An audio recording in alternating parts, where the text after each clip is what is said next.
Hello, I'm Travis Luther, president of Lawfather, and welcome to Lawfather Legal News. You know, in 2010, there were over 32,000 filings for bankruptcy in Colorado. 84% of these filings were for Chapter 7, while the remaining 16% were for Chapter 13. With us today is Colorado bankruptcy attorney Adam Bowers from the Norton Law Offices. Good morning, Mr. Bowers, and thank you for being with us. Thank you for having me.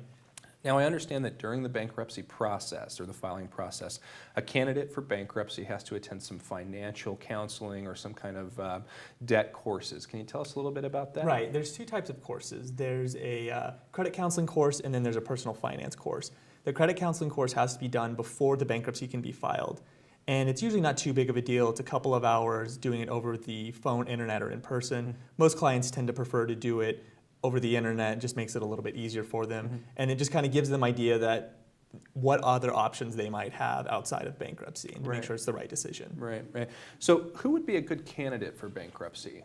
Well, it depends. I typically interview clients and tell them this should be your last option. If you can figure out something else beforehand, certainly try to do that. And then I try to sit down and think through the options. Most of the time, by the time they're talking to me, unfortunately, that it is their only option.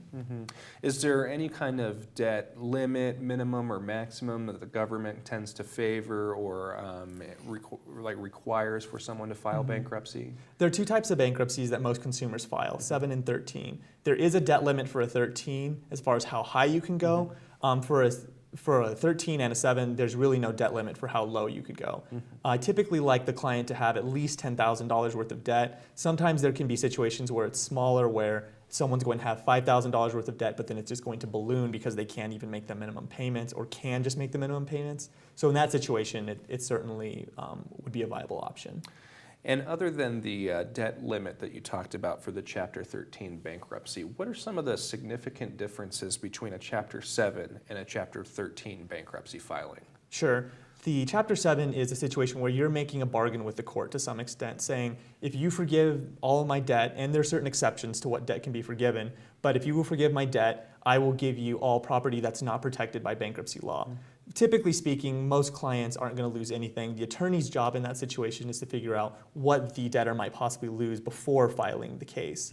And the Chapter 13 also allows you to go ahead and pay back mortgage payments, back taxes, things like that. There's certain situations that maybe call for a 13, which is a debt repayment plan, over a Chapter 7, which is basically just getting rid of the debt totally.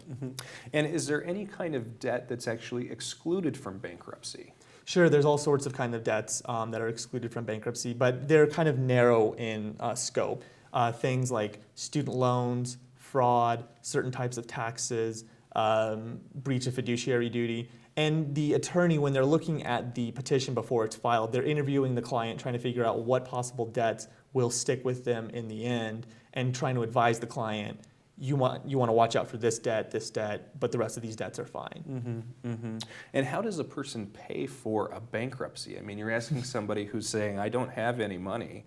How do they pay for the bankruptcy process? Sure. And there's all sorts of clients on the spectrum on that, some that can get it more easily than others, and some that are being garnished, and they're looking at me saying, how am I going to get you any money? And that can be very difficult. Typically speaking, I will allow for a payment plan, or a family member will help them out, or we'll make other arrangements as necessary. And is the cost of a bankruptcy dependent upon the amount that's owed, or is there a flat fee?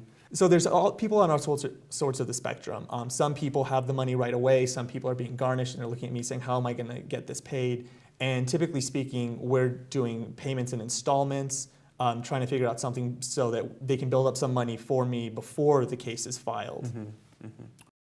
Well, if you or a loved one are considering for filing bankruptcy in Colorado, I would encourage you to contact Adam Bowers at the Norton Law Offices today at 303-400-8100. Or if you're in front of a computer right now, you can visit their website online at www.coloradobankruptcyattorney.net. Adam, again, thank you for coming down and visiting with us. For Lawfather Legal News, I'm Travis Luther. If you have a legal issue or question, visit our attorneys online at www.lawfather.com or call our toll-free confidential law line at 855-LAW-5280. That's 855-LAW-5280. Adam, thanks again. Thank you.